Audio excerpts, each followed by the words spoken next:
नमस्कार, बहुत स्वागत आपका जी पंजाब हरियाणा हिमाचल पर। मैं हूं आपके साथ ज्योति ठाकुर। बुलेटिन की शुरुआत इस अहम खबर के साथ।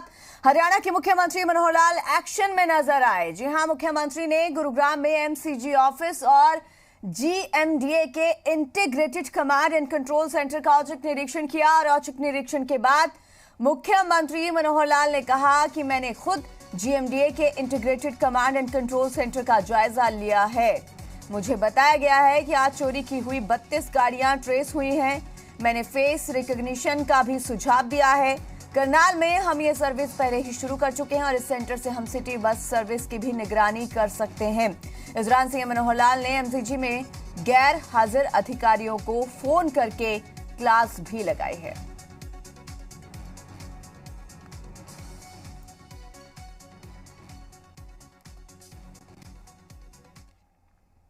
और गुरुग्राम में आंगनवाड़ी कार्यकर्ताओं और पुलिस के बीच में झड़प देखने को मिली। यहां आंगनवाड़ी कार्यकर्ता सीएम मनोहर लाल का घेराव करने के लिए जा रही थी। मुख्यमंत्री Manohar Lal PWD rest house में जिला अध्यक्षों की बैठक कर रहे थे, लेकिन काफी मशक्कत के बाद पुलिस ने आंगनवाड़ी कार्यकर्ताओं को रेस्ट हाउस से दूर ही रोक लिया। उन्हें आगे नहीं बढ़ने दिया गया।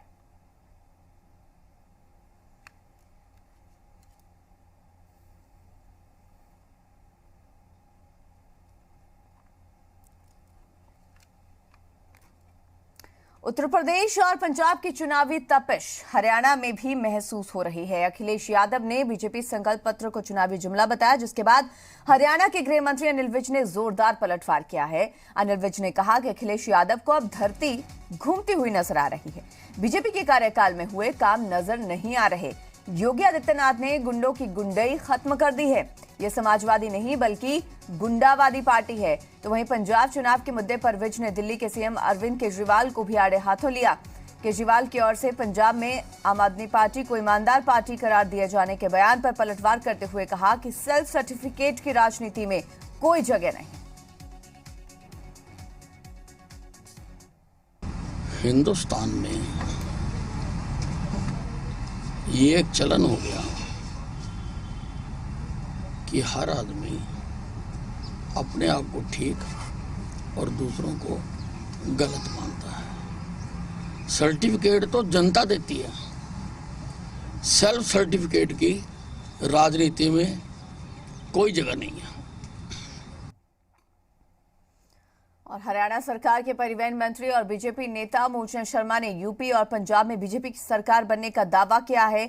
उन्होंने कहा कि यूपी में सपा और कांग्रेस का कोई जनाधार नहीं है। मंत्री मूलचंद शर्मा शनिवार को वार्ड नंबर 1 में लगभग 3 करोड़ की लागत से बनने वाले स्मार्ट पार्क का उद्घाटन करने के लिए पहुंचे थे, जहां वार्ड के लोगों ने परिवहन मंत्री मूलचंद शर्मा का फूल माला और पगड़ी पहनाकर जोरदार स्वागत किया। सबसे पहले राजीव कॉलोनी का ये सलम का क्षेत्र है और सबसे ज़्यादा कॉलोनियाँ हैं इसमें, और 1 करोड़ की लागत से ये पार्क बन के तैयार होगा। राजीव कॉलोनी के लोगों को लाभ मिलेगा कि कॉलोनियों में भीतर समय घूमने के लिए, बच्चे खेलने के लिए, बड़े बूढ़े के लिए एक पार्क इस तरह का तैयार होगा कि अपने 2-3 घंटे यहाँ पे अपने बैठ के दुख सुख की बात करें, व्यायाम करें, जिम करें, और इसका लाभ सबसे पहले कॉलोनी के लोगों को। नहीं, कांग्रेस और सपा के लोगों ने कभी दावे से पीछे नहीं रहे। उनके दावे ही दावे हैं। उत्तर प्रदेश में योगी जी के नेतृत्व में ऐतिहासिक बहुमत से भारतीय जनता पार्टी की सरकार बनेगी उत्तर प्रदेश में, और पूरे बहुमत के साथ। और जो उससे पहले 325 है, उसके हिसाब से 325 सीट आ जाएंगी और पंजाब में भारतीय जनता पार्टी सरकार बनेगी। हरियाणा के खेल राज्य मंत्री संदीप सिंह ने कुरुक्षेत्र के पिहोवा में लोगों की समस्याएं सुनी। संदीप सिंह ने कहा कि फरवरी के पहले पखवाड़े में पंजाब चुनाव की स्थिति स्पष्ट हो जाएगी। संदीप सिंह ने कांग्रेस पर तंज कसते हुए कहा कि जिस घर में सुख शांति नहीं, वहां लोग कैसे विश्वास करें।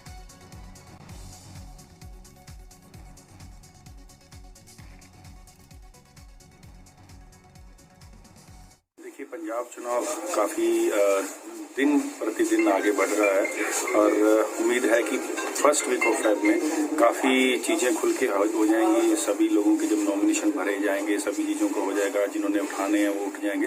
उसके बाद जो है वो एक्चुअली में आपको सामने देखने को मिलेगा कि हर जो पार्टी है वो अपने अपने दाव पेच खेलेगी।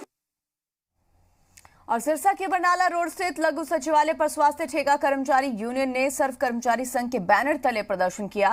प्रदर्शनकारी कर्मचारियों ने सरकार के खिलाफ जमकर नारेबाजी की। प्रदर्शनकारियों का आरोप है कि सरकार कौशल रोजगार के नाम पर ठेका कर्मचारियों की छंटनी करने पर उतारू है। उन्होंने मांग की है कि सरकार कौशल रोजगार की बजाय ठेका कर्मचारियों को विभागीय पैरोल पर ले। कर्मचारियों ने अपनी मांगों को लेकर स्टेट कमेटी के आह्वान पर प्रदर्शन करते हुए एसडीएम जयवीर यादव को ज्ञापन सौंपा है।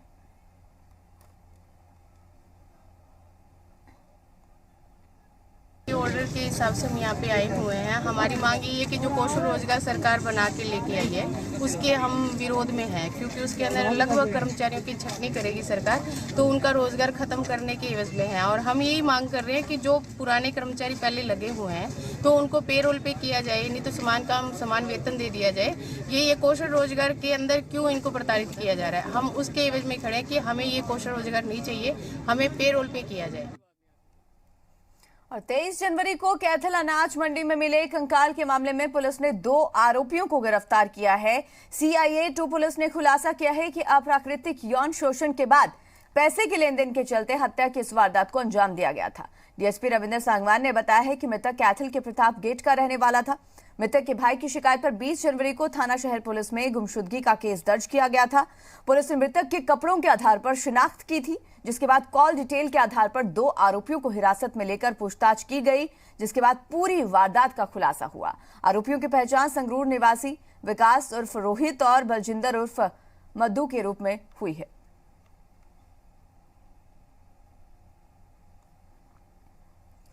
हिमाचल के कलगीधर ट्रस्ट के संस्थापक संत बाबा इकबाल सिंह का निधन हो गया है। बाबा इकबाल सिंह ने बड़ू साहिब में आखिरी सांस ली है।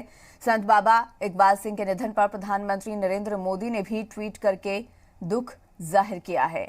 आपको बता दें कि राष्ट्रपति कार्यालय ने 26 जनवरी को ही संत बाबा इकबाल सिंह को पद्मश्री देने की घोषणा की थी।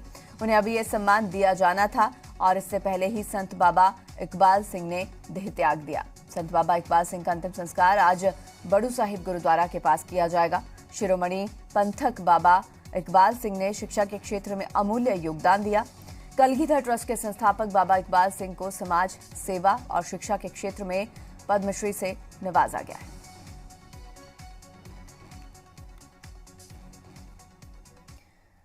तो संत बाबा इकबाल सिंह के निधन पर प्रधानमंत्री नरेंद्र मोदी ने भी दुख व्यक्त किया। प्रधानमंत्री ने ट्वीट करके लिखा है कि बाबा इकबाल सिंह जी के निधन से आहत हूं। उन्हें युवाओं में शिक्षा के प्रति जागरूकता के प्रयासों के लिए याद किया जाएगा। उन्होंने सामाजिक सशक्तिकरण की दिशा में अथक प्रयास किया और इस दुख की घड़ी में मेरी संवेदनाएं उनके परिवार और प्रशंसकों के साथ हैं। वह गुरु उनकी आत्मा को शांति प्रदान करे।